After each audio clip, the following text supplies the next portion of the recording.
Bowhunters, we're a bow doctor with Steve Jokes, brought to you by Eds Archery and Sporting Goods, Clio, Michigan. Okay, right now we're getting ready to put this DXT into the bow press. Being that it's a parallel limb, safety precautions, we're going to back the limb bolts out 6 turns each. That means you're going to back this one off 6 and this one. A lot of questions, can you back them off all at one time? Yes, that's not a big deal. But remember, when you back them off 6 times, make sure your bow is all the way up. If you already have your bow backed off 5 turns, you only need to back it off 1. And by backing them off, what it does, it loosens up the tension on your strings and cables and helps protect your riser and everything from torquing the bow press. So we're going to back them off right now. And like I say, if you keep count, you'll know right where you were before and where you need to go back to.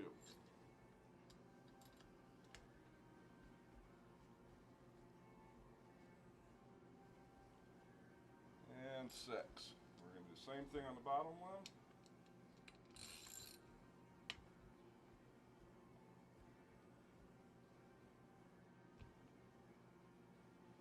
Okay, we got them off 6 times. If you look at where the riser and the limb meet, you can see the gap in here, and that's what we're looking for. And now we're safely ready to put it in the bow press and break her down. Okay, now we do have a bow here with parallel limbs, and we do have a parallel bow press. And the way you can determine that is if you look at it, we have a side jack on the side. What that's going to allow us to do is we've already got your limb gap here set. So we're going to install the arms here. And we're going to make sure we're in the press nice and straight so we don't tweak the riser. At this point, we're going to slowly compress the bow, not hitting the wheels onto the arms of the press. So we'll go nice and slow here. And about a 1/2 inch, 1/4 inch away is what you want. And you can see we're nice in there snug, but we have not got the bow press all the way compressed yet, so the bow is not broke down. Now we're going to use the side jack. And you can watch, we'll slowly crank it down here.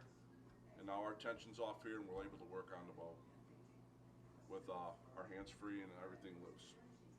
Okay, now we've got the string off the bow and we're going to install the loop. I'm going to use a small cotter key right here. See how we feed that on there like so.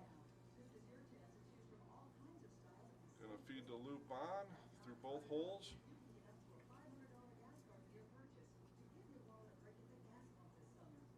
And now you can see the loop is on the string. We're going to slide it up to the serving. Doesn't matter where we put that at that time, or this time. We're going to be adjusting that.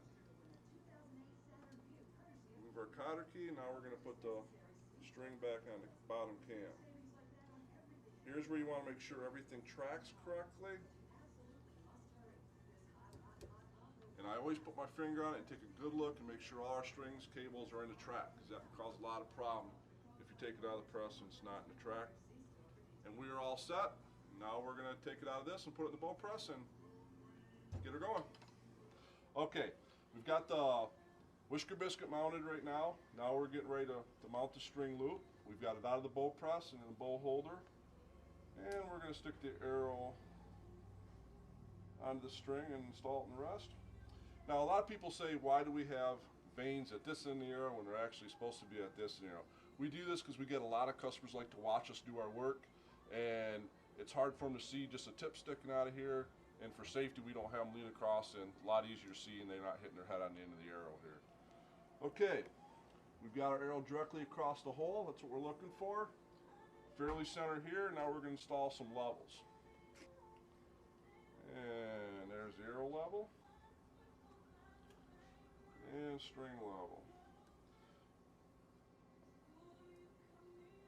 We did already install the peep whiskers, your cat whiskers on here. Save some time, and we did crank the bow all the way back up to its max poundage. So we're good to go there. Okay, right now we're leveling the bow. That's where you want to start. You don't want to start with the arrow. And now we have the bow perfectly leveled. And now we're going to level the arrow.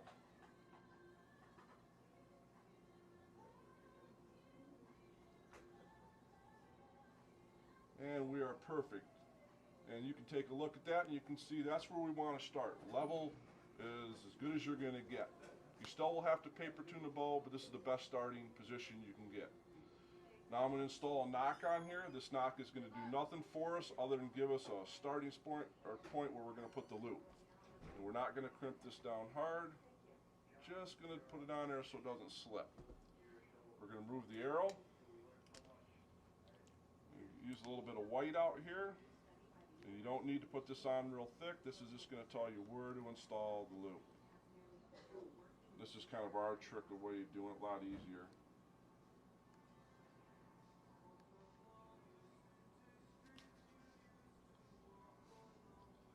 Okay, and if you look on there, we got a nice spot. We know where we're going to put the loop. And we'll allow this probably 5 minutes to dry and take it from there.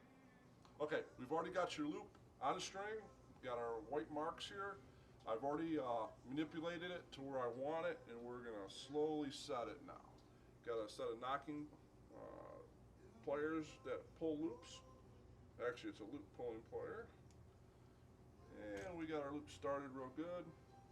We'll move it in so it's about the size of a knock. And if you look real close, you can still see our white lines right here. Now we're just going to snug her up.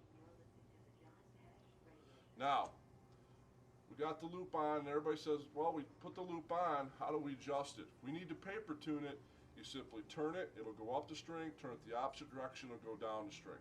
So it's totally tunable for when you need to paper tune your bow. And that's how you install a loop.